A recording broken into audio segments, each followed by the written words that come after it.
Assalamualaikum warahmatullahi wabarakatuh.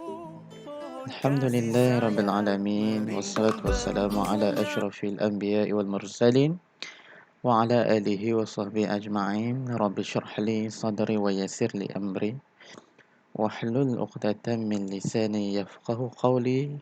Amma ba'd.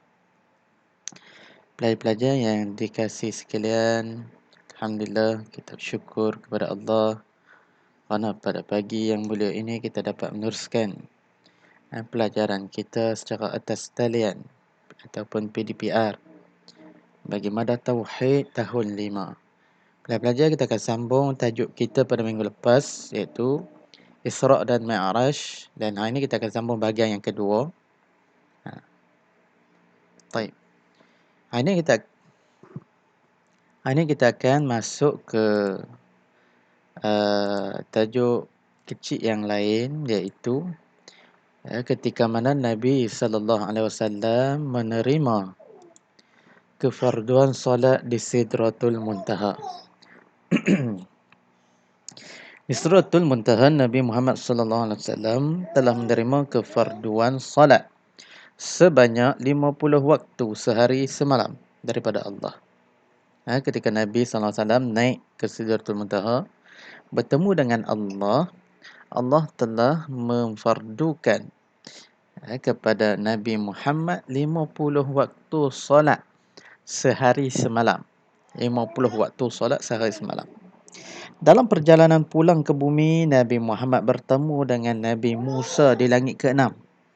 Ketika Nabi nak turun ke bumi dah, di langit yang ke-6, Nabi jumpa dengan Nabi Musa. Nabi Musa menasihati baginda agar memohon kepada Allah supaya dikurangkan bilangan waktu solat. Daripada 50 tu, Nabi Musa nasihatkan Nabi pergi mohon balik ke Allah bagi kurang lagi. Akhirnya Allah telah mengurangkan waktu salat menjadi 5 waktu sehari semalam. Jadi pelajar sekalian, asalnya salat sehari semalam ni 50 waktu.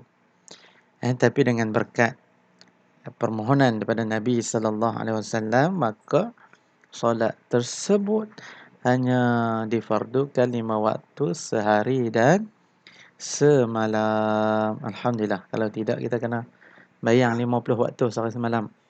5 waktu pun tak apa nak boleh. Ni kan bayang lah.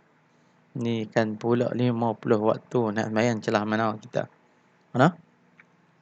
Baik. Kemudian lagi pada muka surat 33, pelajar-pelajar boleh tengok tadi 32, kemudian kita sambung 33. Peristiwa luar biasa yang diperlihatkan kepada Nabi Muhammad ketika Mi'raj. Berapa peristiwa yang hebat. Peristiwa yang kita kata Masya Allah.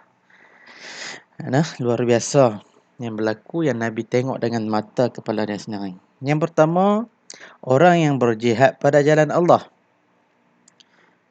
Orang yang berjihad pada jalan Allah ni, apa yang Nabi tengok mereka buat di syurga? Di atas sana, Nabi tengok kaum yang bercucuk tanam dan terus mendapat hasil yang baik dan cepat. Ni orang yang berjihad dari Allah atas dunia ni, nanti kat syurga, apa yang mereka buat? Mereka bercucuk tanam dan lepas cucuk tanam terus dapat hasil yang baik dan cepat. Ini Nabi tengok dengan matanya sendiri. Yang kedua, mereka yang memakan harta anak yatim. Apa yang Nabi nampak orang golongan-golongan yang makan harta anak yatim ni? Nabi nampak apa? Mulut mereka seperti muncung unta. Muncung unta. Tengok unta, kan mulut dia panjang ke depan tu. Mereka memasukkan sesuatu seperti batu-batu daripada neraka ke dalam mulut. Masya Allah. Masuk batu. Neraka ni panas. Pelajar-pelajar. Neraka ni panas. Dan apa-apa bahan dalam neraka pun memang panas. Jadi Nabi tengok mereka ni mulut muncung macam muncung unta. Masuk batu neraka dalam mulut. Masya Allah. Batu-batu yang ditelan itu kemudiannya keluar melalui dubur mereka. Dah masuk ke mulut. Masuk ke mulut. Panas. Tembus keluar kot pungkok. Kot dubur. Masya Allah. Ini golongan azab bagi golongan yang makan harta anak yatim. Kemudian golongan tiga, orang yang malas solat. Orang malas solat. Apa Nabi tengok waktu Mi'raj? Sekumpulan manusia memecahkan kepala mereka dengan batu berulang kali. Orang yang malas solat. Orang malas solat tinggal sembahyang. Nabi tengok mereka ni buat apa kat neraka tu. Nabi tengok mereka ni duk hantuk kepala kat batu berulang-ulang kali. Tak berhenti. Tak hantuk. Lega, hantuk lagi kepala kat batu. Ini kelompok atau kumpulan orang yang bermalas-malasan untuk menunaikan sembahyang. Yang keempat, mereka tidak menunaikan amanah. Bila pegang amanah, pegang jawatan, jadi menteri ke, jadi YB ke, jadi ketua kampung ke, jadi itu imam masjid ke, tak tunaikan amanah. Apa yang Nabi tengok? Orang yang membawa seberkas kayu yang banyak dan tidak terdaya lalu ditambah lagi. Bawa kayu tak larat. Berat dah sampai bongkok badan-badan. Duk bawa bekas kayu tu. Dia tambah lagi kayu. Dah tak larat dah tadi. Jadi duk tambah lagi kayu. Ini gambaran atau peristiwa luar biasa yang Nabi tengok ketika peristiwa Mi'raj. Mi'raj ini perjalanan Nabi sallallahu alaihi wasallam daripada mana? Daripada Masjidil Aqsa menuju ke Sidratul Muntaha. Nabi tengok peristiwa ni berlaku. Masya Allah. Tabarakallah. Baik, pelajar sekalian.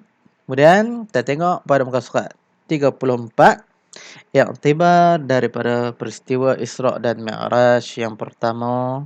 Yang tiba yang boleh kita ambil, Allah memperlihatkan kekuasaannya dalam peristiwa ini. Masya Allah. Kita wajib beriman bahawa Allah Maha berkuasa atas segala sesuatu dengan mentaati segala perintahnya. Anak-anak pelajar sekalian, inilah bukti bahawa Allah itu berkuasa. Nabi tengok dengan matanya sendiri bagaimana golongan-golongan ini dibalas. Dibalas dengan apa yang mereka kerjakan di atas dunia ni. Baik kita buat atas dunia, baiklah balasan kita di akhirat.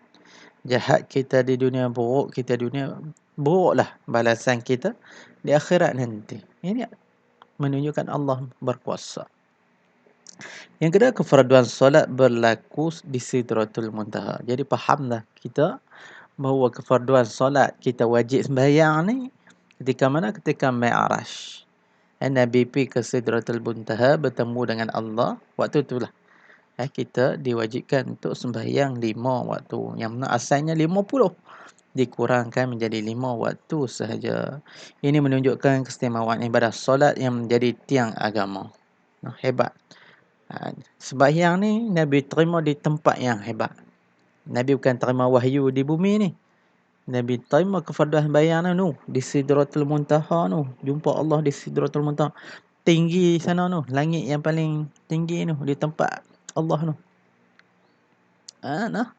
Ini menunjukkan sembahyang ni suatu ibadat yang agung, ibadat yang paling hebat. Tiang agama. Kita mestilah bersungguh-sungguh menunaikan ibadat salat dengan sempurna. Bayang dia kena bagi betul. Segala rukun dia, syarat sah dia kena bagi ikut betul-betul. Kalau tinggal salah satu, Masya Allah, tak sah sembahyang. Bila tak sah sembahyang, dikira tak sembahyang. Kena jaga, kena mengaji elok-elok, mengaji betul-betul. Ustaz-ustazah duk mengajar cara sembahyang, baca Fatihah bagi betul, rukuk macam mana, sujud macam mana. Belajarlah. Ingat betul-betul kita sembahyang. Nabi sebut, sallu kama ra'aitumuni usalli. Sembahyanglah kamu seperti kamu tengok aku sembahyang. Zaman kita ni macam mana kita nak tengok Nabi sembahyang? Nabi dah wafat. Maka kita belajarlah daripada tok-tok guru, daripada ustaz-ustaz tazah kita mengajar di sekolah ni. Yang mana ustaz-ustaz tazah ni mengaji dengan tok-tok guru mereka. Tok-tok guru mengaji dengan ulama-ulama. Ulama-ulama mengaji. Mana ilmu tu berjalan, sanadnya bersambung-sambung sampai kepada Nabi sallallahu alaihi wasallam. Kemudian iktibar yang ketika Nabi bersikap berani dengan menceritakan peristiwa Isra' dan Mi'raj kepada orang ramai. Nabi ceritakan bagaimana kisah perjalanan Nabi daripada Masjidil Haram, Isra' dan Mi'raj itu kepada orang ramai. Kita mestilah bersikap berani menyampaikan kebenaran sebagaimana yang ditunjukkan oleh Nabi Muhammad SAW. Berani kita sebut berani kerana benar. Kul haq walau kana murran. Bercakaplah. Cakap benarlah walau benda tu pahit. Kena berani. Kita nak bawa Islam, nak perjuang Islam, kena berani. Jangan jadi pengecut. Takut hilang kuasa, tak mau cakap tentang Islam. Nak berkuasa, tapi nak berkuasa, nak berkomplot dengan orang kafir, nak dapat kuasa demi semata-mata nak dapat kuasa, tapi Islam tu tak nak sebut. Jadi maka berhati-hatilah orang berjuang sebab ini. Jadi kita sebagai pejuang Islam, kita kena berani sebut tentang Islam. Allahu Akbar. Yang keempat, Nabi Muhammad SAW telah ditunjukkan keadaan syurga dan neraka ketika Mi'raj. Nabi tengok bagaimana keadaan syurga, bagaimana keadaan neraka. Kita mesti meyakini bahawa setiap perbuatan akan mendapat balasan yang setimpal di akhirat kelak. Jadi Ustaz sebut dah, baik kita di dunia, baiklah balasan kita dapat di akhirat. Buruk kita di dunia, buruklah balasan kita di akhirat nanti. Ini pelajar sekalian, selesailah perbincangan kita tajuk Isra' dan Mi'raj. Saya harap kamu dapat faham penerangan bahagian pertama itu minggu lepas kita sebut. Pada minggu ni kita sambung bahagian yang kedua. Saya harap kamu boleh fahamlah penerangan. Walaupun kita belajar melalui PDPR, hanya video saja. Tapi kalau kamu ada masalah, tak faham di mana, boleh terus bertanya kepada Ustaz. Wallahu alam, wabillahi taufiq wal hidayah. Assalamualaikum warahmatullahi wabarakatuh. Kita jumpa lagi dalam kelas yang akan datang, insya-Allah.